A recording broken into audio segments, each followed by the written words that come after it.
The last lesson we saw how powerful it was that we could pick up all of these classes and do some updates to them. And it's so easy with jQuery.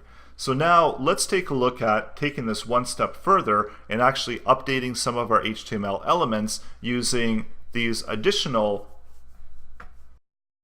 methods from jQuery. So we've got append and after, prepend and before.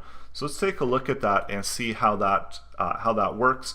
So now whenever we're looping through all of those items within our list there, we can also pick up the index value and so on.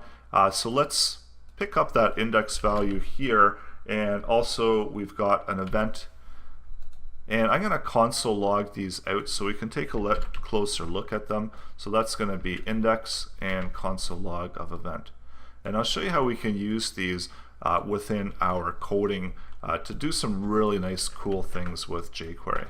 So let's take a look at that, and as we loop through, so the index is 0 as we would expect, because this is just as other arrays would work. So we've got 0 to 4, and then here we've got the content that's contained within there. So under the second value, we're able to pick up all of that DOM element information. So we've got our element and we've got our index value.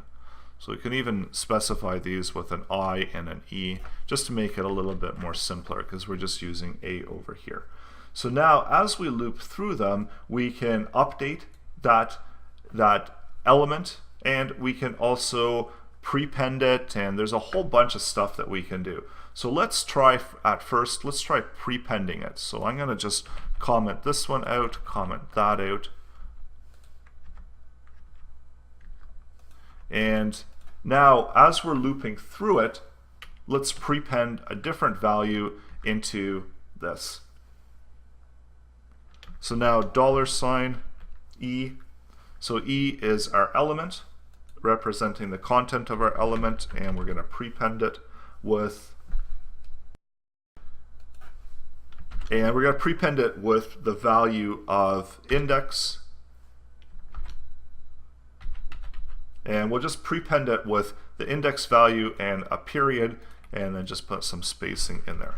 So let's check this out and refresh it. And now we see that we've got 0, 1, 2, 3, and we're actually updating those elements with the values that we're picking up. And whenever we look at the source code there, we see that now the list item has a prepended value. So that's the prepended value there.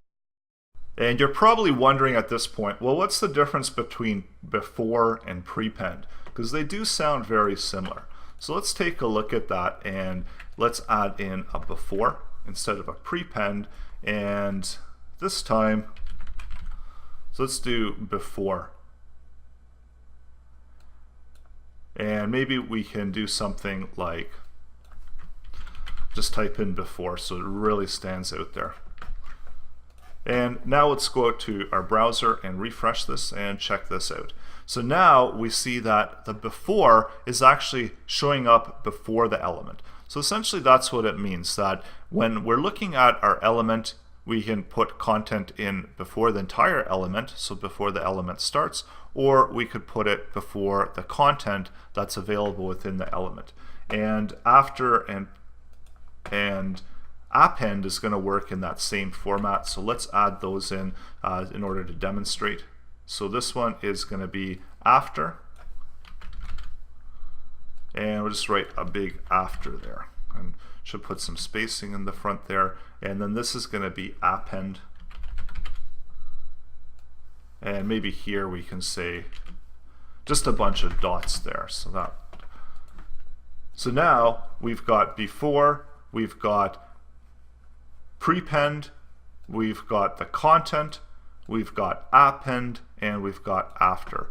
And when we take a look at that element within our HTML, so we can clearly see that the content before is before the element, after is after the element. We've got our content still sitting here in the middle, but we've got prepended and appended content as well. And the same thing that, so what we just did here, I'm going to actually update and show you the difference between what we're outputting here and empty and remove. So even though those are the same, they do sound very similar.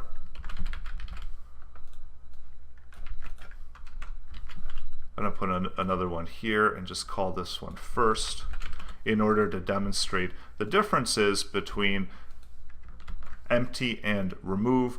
So just as prepend and before, there's a clear difference in how that content gets treated. We're going to see the same thing here when we use our IDs there, our elements.